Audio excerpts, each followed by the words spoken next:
Hey guys. Another late one. Sorry, Europe. You know I'm sorry about that. I don't mean to keep you up late. Hope you guys are doing well over there. Hello, America. Hello, North America. Hello, Canada. Hola, Mexico. Hola, Argentina. Hope everyone's doing well out there in live stream land. And yeah, it's, what is this, 3 days in a row now? Making it a habit here again, live streaming. And guess what? We're in Kingston, New York. Kingston, New York. Should be the theme song. No one's written it yet, but they should have, they could have. I could still write that theme song. And I am, where are we? We're in a, what's up, Ross? Give Nikki a hug and a peck for me. We are in Kingston, New York. There she is. What's up, Nikki? Up the Hudson Valley, up the Hudson River. Hey, Anna Maria, I was talking about you the other day. I needed to get some like French translation on something, but can't remember what it was. Lagrange, maybe Lagrange TRRS. I don't remember. Hey, Michaela, danke, dass du da bist und dass du Hallo aus YouTube sagst. Wow. Jetzt weiß ich, dass wir sind auch tätig auf YouTube. Hey, Chris and Curry. Hey. Hi, hello. So I'm in this town, 23,000 people, about 2 hours north of New York City. 87 miles is where we are. If you were to kind of go up the Hudson River, heading your way up to Beverwyck. You know, Beverwyck, like the place of the beavers. That's right, Beverwyck was the second largest town in good old New Netherlands, the Dutch colony here in 1624. And the second largest town, Beverwyck, the third largest town was Wildwyk. That's right, all these names just rolling off your tongue. And the largest of all of those towns in Nieuw Netherlands was Nieuw Amsterdam. New York is what that would come to be called. Beverwyck would one day be called Albany, today the state capital, and Wildwyk, the place that we are in right now, becomes Kingston, New York. That's right, which was one of the three big major trading places that you would have come to. So unfortunately, a lot of old, like really old Wildwyk, the old Dutch town here, was burned down in 1777. Because we've been touching on this theme a little bit here. It was our buddy Henry Clinton, who had been defeated down in South Carolina during the Battle of Sullivan's Island. He ends up sailing up to New York. Washington's defeated during the Battle of Brooklyn Heights. Washington skedaddles, ends up hiding out in Pennsylvania somewhere for a while, kind of, causing stress. And meanwhile, there is a battle that happens to the north of where we are right now in a place called Saratoga. And it is a British defeat. It's an important British defeat because it let the French know, hey, Ramon, hola, good to see you. Thanks for being there. It lets the French know that the American rebels, revolutionaries, freedom fighters, terrorists, whatever you want to call them back in the day, that they can successfully defeat the Brits. And the general up there in Saratoga, Bourguignon, that was his name, he was waiting for Clinton and Gage to send reinforcements that were supposed to come and help him defend against these, this superior force of colonial rebels, fighters, militia for the most part, and they never show up, right? Clinton, trying to distract the revolutionaries from attacking Saratoga, he ends up taking a couple of forts to the south of where we are right now, and he sends a bunch of troops up here on October 13th, 1777. They make it up to Kingston, and they come here because it was the provisional, actually it had become the first capital city of the new state of New York. Right, which had, now it was no longer a colony of the British, it was its own state after the whole Declaration of Independence, and they burn it to the ground. They burn over 306 houses, 306 structures. And it's really only the old, it's the same one, Ross, still wearing the home team here. But thanks for asking. It's, oh no, internet connection unstable. Don't show me that. I don't want to see that. You guys are getting lag right now. No, lag. Internet connection becomes stable. Internet connection becomes stable. I'm walking, I'm talking and walking, trying to get to a place where the thing, someone's about to be like, Chris, you're lagging. Chris, you're lagging. I know you're going to say it. I know you're going to say it. Oh man, I was afraid this might happen. Hey brother, how's it going? Come on. No. Oh man, guys. Is it an airplane going overhead? Is it something else? My connection got bad. Thank you, brother. I'm trying to get my internet connection back up so I can tell these folks online about this awesome building. The Tattenhouse. Yeah, unfortunately. Oh, I'm back. All right, good. Now I can see it. What do I say? Paparazzi. Paparazzi, like Kim Kardashian, paparazzi. Paparazzi? Paparazzi. Paparazzi. Yeah, like that. People take pictures without people. Oh, paparazzi. And then you get a good picture of me. Oh, really? All right. That's it. That's the trick? Good, right? Paparazzi. Yeah, well. Come out good, right? Paparazzi. Oh, it's back. It's a good picture of me, right? Yeah. Oh, I mean, that's you in that picture, and now I'm going to turn it around good, so it's me instead. Now it's me. See? Now it's Picture, right? now it'll be both of us. It's good, right? We both say hi. All right. Well, I'm going to keep doing this tour for these people. Looks nice, right? Yeah, it looks good. Right? You look great. I'm the one that's struggling. Let me see. You want to take a quick look at Let me see what, because you got to say paparazzi, because paparazzi? that's me. That's you. Yeah. It's your picture. Yeah, you're a handsome dude. You're a handsome guy. See, I have to say it because people got bad intentions. No, yeah, well, you know, They put me out of the way. people who bring bad intentions get bad intentions. So So now you got a picture of me, and you use it any way you want. I'm ready for grab boy. I'm going to try to walk around and see if I can't get a better connection. You have a good day, my friend, okay? You be well, brother. Paparazzi, paparazzi, paparazzi. All right, take care. You be well. Guys, I don't know what's going on with this connection right now. We're walking by the Cornelius Tattenhouse. I wanted to show this to you guys first because it is the oldest building still existing, the oldest extant building in this town, and it's got an old salt box style building. It's made of stone, which is why it's still here. But let's walk up the street and see if I can't get out of this internet connection unstable mode. Well, Kingston. I guess I'm going to end up loading this video up later on, and you guys can watch it as a recorded as we check out this neat little town.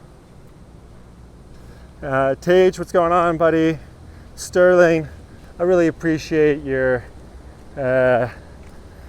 compassion with technology. Yeah, it's like I've checked AT&T and T-Mobile. This must be a Verizon town. I bet everyone that lives here uses Verizon instead. Well, look, before the Dutch were here, you had the Esopus people. And the Esopus were one of the, Wappinger, Lenape groups of people, Lenape meaning the people. They were Native Americans that were here, and they did not get along well with the Dutch. This is a really cool little corner here, folks, these four corners. And I just wish that I was getting a better connection. These four corners here are all, if you look, a stone house,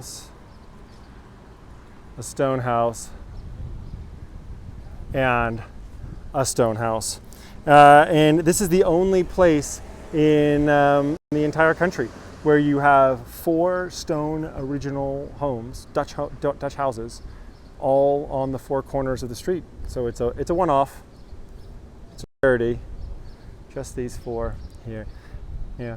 And of these four, this one is especially pretty neat to look at. When we cross back over the street, see if we can't see in at all. Well, no, it's too dark inside. But this house here, right here, is the Matives Pearson house, and it's named after its longest resident, Matives Pearson, who lived here, or lived from 1739 till 1819. It's a really cool building because it actually tells the story of this town really since, you know, Ulster County has been around, because this building has gone through 5 different building phases from 1661 through to 1922. It's, you know, witnessed the entire history of Kingston, and, you know, predates Ulster County even. So it's a really cool structure and building, and well worth a visit. It's free to visit because it's owned by the Ulster County itself. And also, there's a great guy in here who works here named Andrew, who will, if he has time, take you around on a free little tour. And you know how we love free tours. So I have not yet had the internet connection unstable sign leave me. It continues to say internet connection unstable. Super frustrating. So, yeah, there we go. So Kingston, like we were saying, originally, Esopus people were here. And the Dutch, who didn't always get along with, oh, here we go. Here's the plan of the stockade, fort and streets. Kingston, Wildvik. Yes, Southwest Bastion here on the corner. This is the oldest town that you can still see parts of the stockade, the wooden palisades, if you will, the wooden fence that surrounded the area was actually ordered to be built none other than by Peter Stuyvesant, a friend of ours from Manhattan, from New York City, from old New Amsterdam.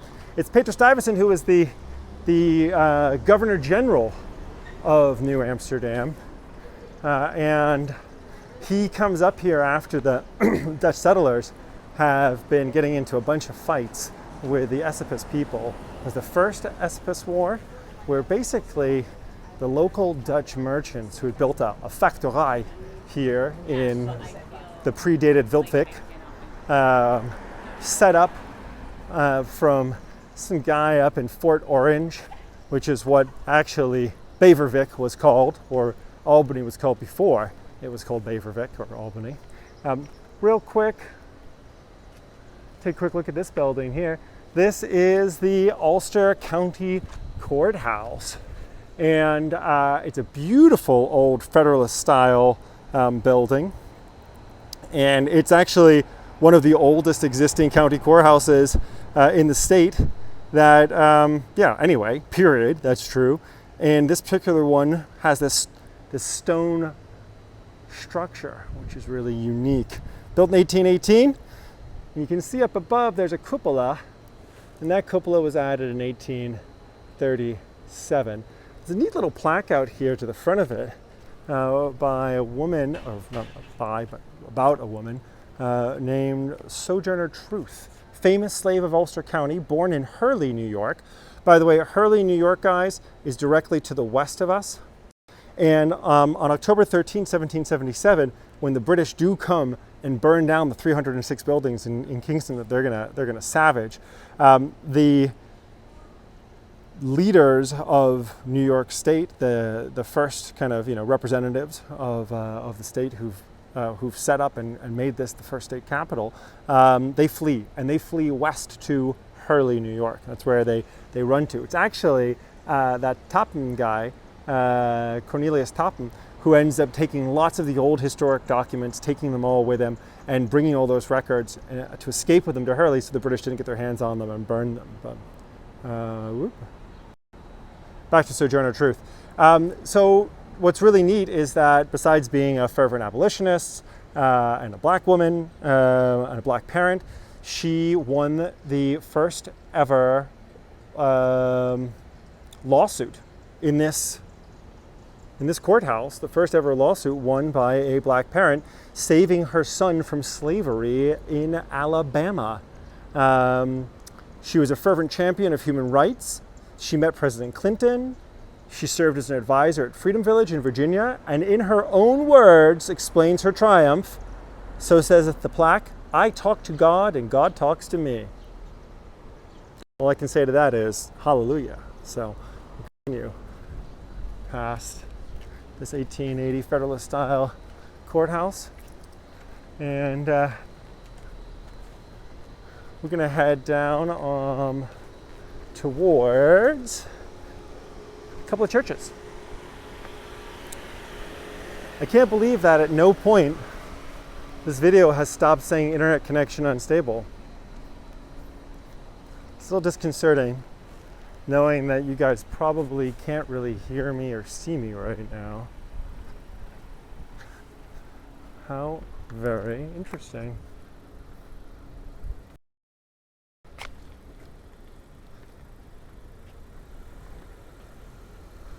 Huh. Well, I don't know what to do about all that. So, well, first church here that we're walking by, this is the old Dutch church. It's actually not the original old Dutch church that was built here in the 1600s, but it is the old Dutch church that we have today to be able to look at. And it's a beautiful building.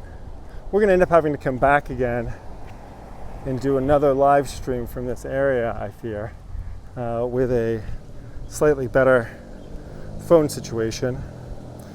Yeah.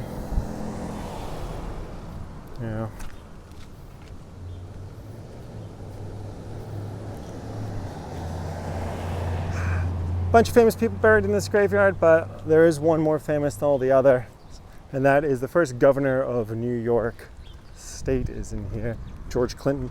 We're going to cross over there and go look at his grave in just 1 second.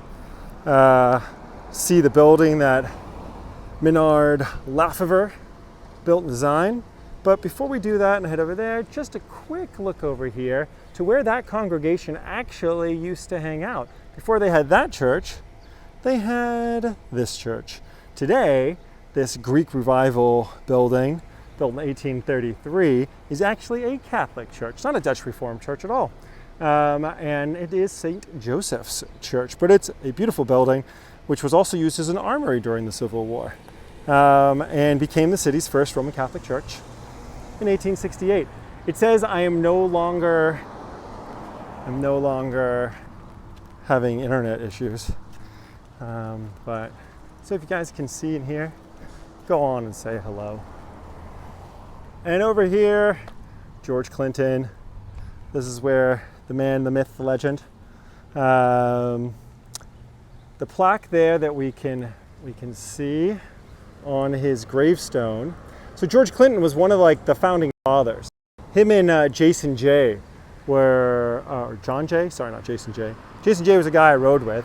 John Jay was one of the fathers of America, founding fathers. Would go on to be the first Supreme Court justice and also one of the signers of the Declaration of Independence, I believe. But George Clinton, who was from Little Britain, New York, who actually ends up marrying Cornelia Topham. We saw where Cornelius Topham, I believe Cornelius Topham was her grandfather, but Cornelia Topham and George Clinton, get married. And what does this plaque here in front of us say? It says, to the memory of George Clinton, he was born in the state of New York on the 26th of July, 1739, died in the city of Washington on the 20th of April, 1812, in the 73rd year of his age. He was a soldier and a statesman of the Revolution, eminent in council, distinguished in war. I'm just zooming up as I say this. Distinguished in war, he filled with unexampled usefulness, purity, and ability among many other high offices, those of governor of his native state, and guess what? He was vice president of the United States. Not once, but twice under different presidents, actually. Only one other person ever did that, and his name was Calhoun. And Calhoun was from South Carolina, and he was a racist who was a fervent believer in slavery. Not our buddy Clinton here. So he was the better double vice president. Let's be honest with ourselves. Okay, and like we were saying, while he lived, his virtue, wisdom, and valor were the pride, the ornament, and security of his country. And when he died, he left an illustrious example of a well-spent life, worthy of all imitation. Guess who donated this monument? His children. So have kids, guys. Have kids if you want someone to bury you properly one day. Yeah, there's actually a lot of other really cool gravestones in here. Let me walk a little bit closer because, like I've said, unfortunately, this is probably going to be a posted video in a little while. I don't think you guys can hear me. Lots of cool old plaquage going on. And I'm pretty sure, if I'm not mistaken, like these marks here, are these chisel marks? Is that what that is? Chiseling the stone? I was gonna say it maybe was some like irreverent children, but no, they go all the way up the side of the building. So,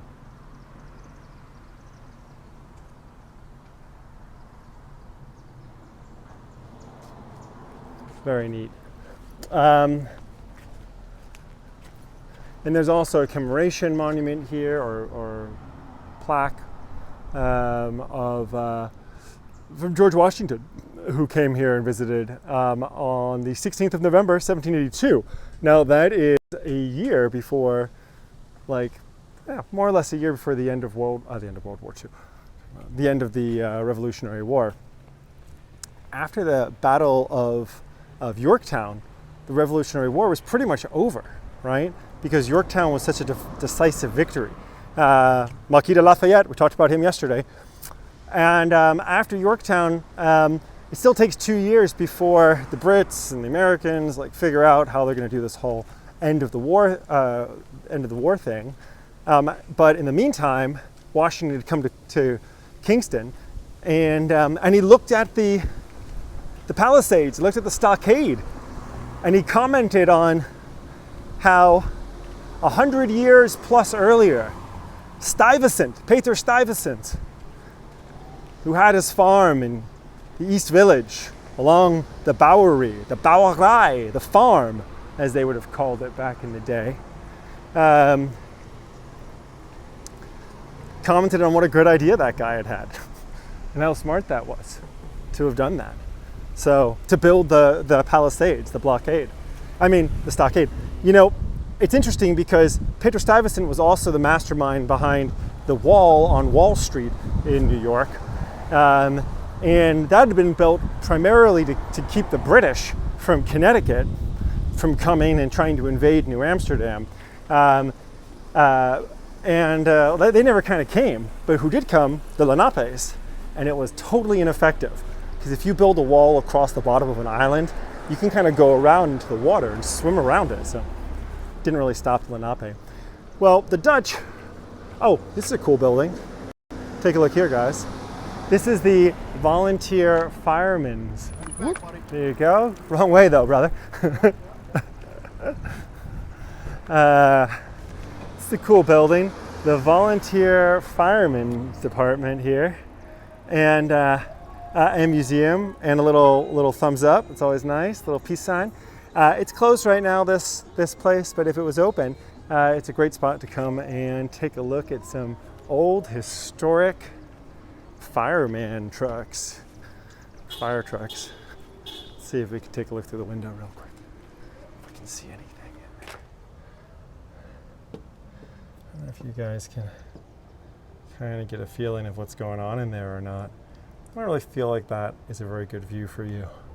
But like I said, October the 13th, we're gonna have to come back because that's when we can see everyone dressed up in costume, pretending to burn the city down again, just like the Brits did, out of revenge. Partially it was because Kingston had declared itself an independent, the capital of independent city of New York, but mostly the Brits were just pissed off that they'd gotten dusted in Saratoga, and they had been. Wasn't Clinton's fault though, it was Gage's fault. Gage didn't send enough troops. They were supposed to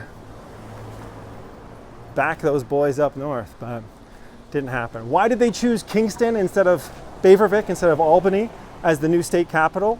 Albany ends up the capital one day. Why not earlier? Because they were afraid that British forces from the north were going to come out of Canada and like hit Albany. Albany's only about 48 miles to the north of us right now. So, yeah. Oh, we can cross actually. Sorry, thank you. Appreciate that. Okay, one last building I'm going to show you guys right now because I don't even know if you're still here. But we're going to go over to the Senate House, as it's called. Another old building construction here in Kingston, New York, the first capital of New York State. Did you guys know that New York City was actually the first capital of the new United States of America? That is a truism right there. Look at these old, cool buildings. Kingston used to do really well, had a lot of money. There were 4 different train lines that serviced Kingston. It was placed on 2 different, please you guys, the live streamers love puppies. Hi. Hi. Hi. Have a wonderful day. It had 4 train lines. It was connected by 2 different like major canals, and also had 2 trolley lines coming to Kingston. And it just meant that it was a hub. You know, it was an important place along the route up the Hudson River. And if you wanted to go from London to Chicago, and you wanted to move your goods between those 2 places, then you had to come through New York City and then up the Hudson River. It's about 12 hours by steamboat, even though it's only about 2 hours right now by car for us. But back in the day, late 1800s, if you wanted to steam power your way from Kingston to New York City, you're looking at about 12 hours. And this here, we're looking at here is, the Senate House. And this is where the first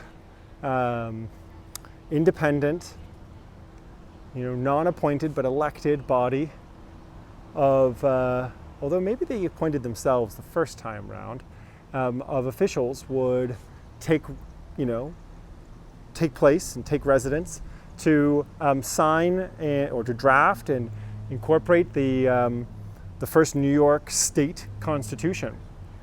And then from here, they get word that the Brits are coming up the river in 1777, and they flee, right? And they go to Hurley. And then they're kind of on the run after that, as the Brits are tracking them down. I mean, they're treasonists, right? They're traitors or something along those lines. But a couple of old buildings on this space for us to get a feeling of this small kind of estate here, which kind of starts to, if you can imagine there aren't cars driving around in the distance, starts to give us a small feeling of what it might have felt like or looked like here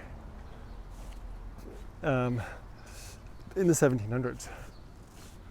Now, any building that's wooden that we ended up seeing during this excursion today was probably rebuilt in the 1780s or 90s. They rebuilt really quick in Kingston because they wanted to show at the end of the war that, like Excelsior, right? The motto of New York State, always rising. And why the wooden buildings would have been quickly replaced. But the old stone structures that we've been able to enjoy today, many of them, the vast majority of them, if not all of them, built by the Dutch who were here before the British, after the British, and then before the British again. Because, little known fact, guys, during the Second Anglo-Dutch Wars, that is when Peter Stuyvesant surrenders New York City to 3 British warships that sail into New York Harbor in 1664. But during the Third Dutch Anglo War, for a year, I think it's 1674, the Dutch take back the colony. They take back New York, they take back Kingston, They changed the name to like Swan Town, and they end up trading New York or New Amsterdam, the colony. They trade it for Suriname, which they figure was going to be worth a lot more than the state of New York ever would. And boy, were they wrong. Sorry, Nederlander. You were wrong. Het het falsch. However you say it in Dutch. Because New York State ended up being worth a heck of a lot more than Suriname. But, you know, at least you guys have great Rijsttafels. So, something to love. All right, well, folks, I don't know if you're even there, if you've chosen to hang out and do something different and wait for this to post up. But it's been 30 minutes, and I haven't heard anyone in a while. So sorry about the internet connectivity issues. Clearly need a third SIM card. You know, it takes money to make money. So we'll cross that bridge soon. And from Kingston, New York, first capital of New York State, back in 1777, after the Dutch and the Lenape people were more or less gone, this is Chris Sandeman signing off and wishing you all a wonderful and beautiful today, tomorrow, and the rest of your lives. Take care. See you soon.